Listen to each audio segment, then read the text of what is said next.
raise the hand icon when that case is called. Until that case is called, however, please keep your video off and the microphone off. If they are not off, I will turn them off. If you're simply observing, likewise, please keep your video and microphone off. And folks, I know I've already mentioned this, but it is certainly worth repeating. Please remember, you have the right to remain silent. Everything is being recorded and can be used against you at a later date. All right, good afternoon, folks. I do want to remind you, you're not required to say anything. Anything you do say can and likely would be used against you in the future. Second, you do have the right to counsel. If financially unable to afford counsel, counsel will be appointed for you. And finally, you do have the right to communicate with counsel, family, and friends, and if necessary, will be provided with reasonable means to do so. We've got a fairly large docket for the PM today. We're going to take one at a turn. We're going to start with the Arraignment matter, page 18. I think we have Mr. Parks and Mr. on Zoom. Good afternoon, Your Honor. Good afternoon. All right, Mr. Parks, are you parked, Mr. Parks? So I am not driving. My wife is driving in preparation for this hearing. Okay, all right. So as long as you're good, you're not distracting her, and you can focus on this, we're good. Thank you, Judge. Mr. Ray is on his way up, Your Honor. All right, thank you. Thank you, Ms. Morgan. All right, so Mr. Ray is on his way up. Mr. Ray, good afternoon. We do have your private counsel, Parks, on Zoom. You got a number of charges here, sir. I have reviewed this. You are charged with one count DUI manslaughter due to a blood alcohol, DUI manslaughter due to impairment, vehicular homicide, DUI with serious bodily injury due to blood alcohol.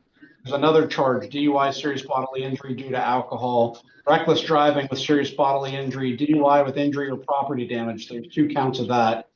2 more reckless drivings with injury, personal injury or property damage, and then driving while license suspended. Yeah, I have reviewed this several times. So with that, the court does find probable cause for the charges. We'll hear from Mr. Weiner first, and then we'll hear from Mr. Park. Good afternoon, Your Honor. As the court has seen, there are several family members on Zoom. I believe just one person wanted to speak. That's Loretta, the victim's mother. All right. Do we have Miss Loretta on Zoom? If so, if you can turn on your there she is. There we go. All right. All right. Can you turn on your video, ma'am? Yes, give us a second. Sure. Oh, there yes, yeah. Okay, all right. Good afternoon, ma'am. I'm sorry we're meeting under these circumstances, but what is it you'd like the court to know, ma'am? Christopher was my only child. He was my milk baby, and his loss is affecting me and his husband and his father, who suffers with dementia very badly, and his 2 children. And I would like for today's hearing that he get no bail, because I don't want another mother to go through what I'm going through right now. Because of his reckless driving, I lost my only child. And I'm not sleeping. It's very hard. And I pray, as I said, no one else will have to go through what I'm going through. All right. Yes, I would like him to not get any bail today. All right. Let me say a few things. The first is I've heard you, and I've heard from in other cases, other family members, and I get it. The sudden, unexpected, and perceivably avoidable loss of a child is a very different and complicated type of grief. I to the extent I can, I get it. You know, they say that a parent is if a child loses a parent, they become an orphan, but there's no opposite word if a parent loses a child. And you know, the theory is, you know, parents are not supposed to see their children predecease them. I understand what you're saying.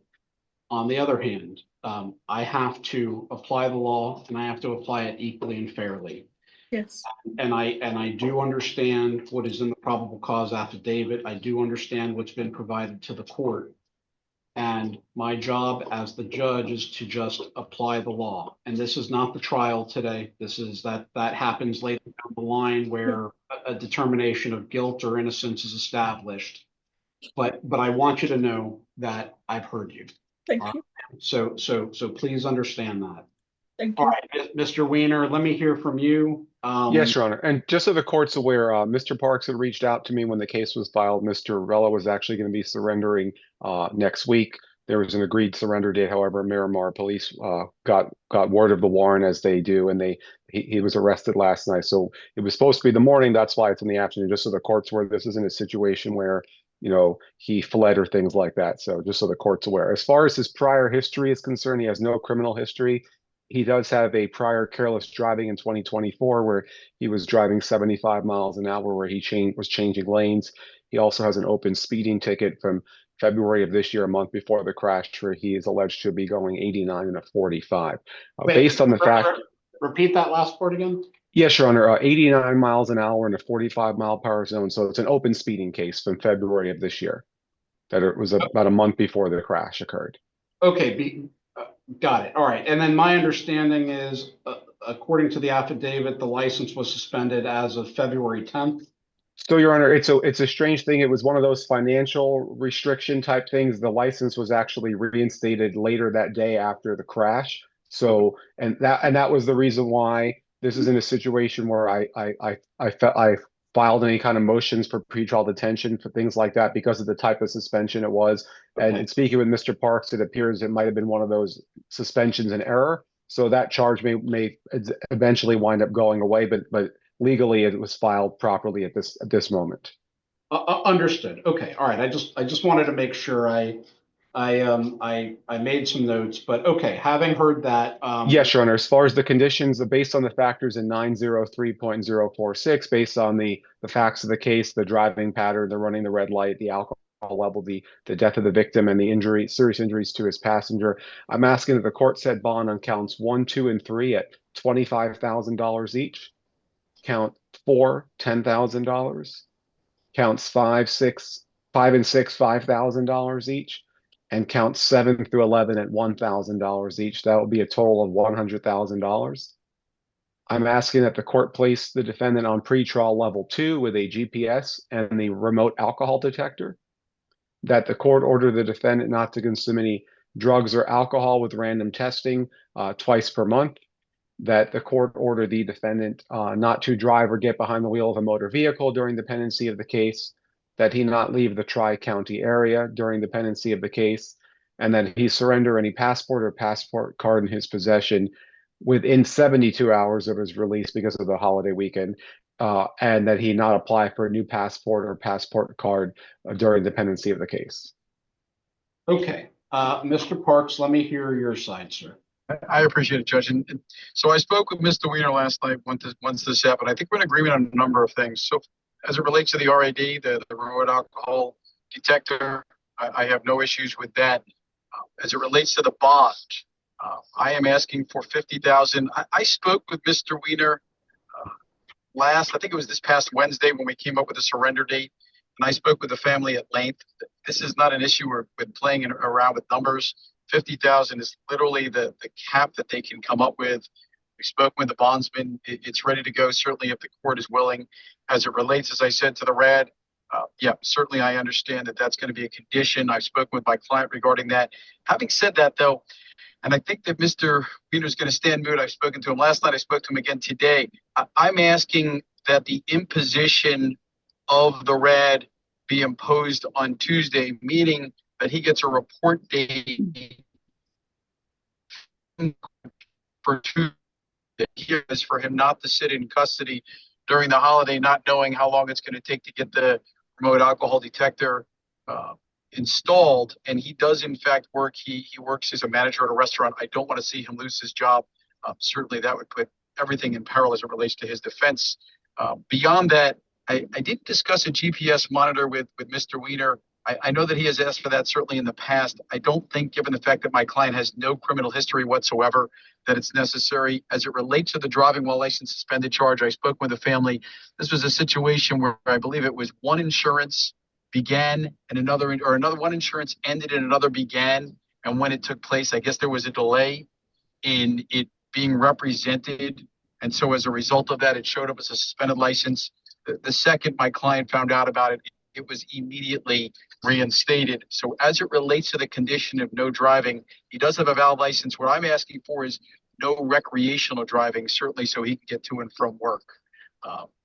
So those are the things that I'm asking for. And certainly, Judge, I'd love to hear your input. Okay, give me, I mean, look, I've got concerns, but I want to make sure that whatever it is the court does today, we fashion something that is doing a few things. One, certainly making sure the community is safe. That's the biggest goal of this court while he's pending trial. And secondly, making sure he shows back up to that's the two things that this court really has to look at. Give me just a second though as I write this out. Yes, Judge. Mr. Wiener, did you have any brief reply to Mr. Park's position? Your Honor, as far as the driving, I mean, the court knows my position. My position always is on these types of cases that obviously the offense is a driving offense. If they want to file a motion before the assigned division judge where there's a full hearing and Judge Merrigan makes a decision on that's always my position. As far as the issues with the monitors, I will defer to the court because of the uniqueness of this situation and the weekend approaching. So as far as that's concerned, I defer to the court on that. But the driving, I would ask that he not drive a vehicle during the pendency of the case. All right, give me 1 second. Let me check trial on that issue. Hold on.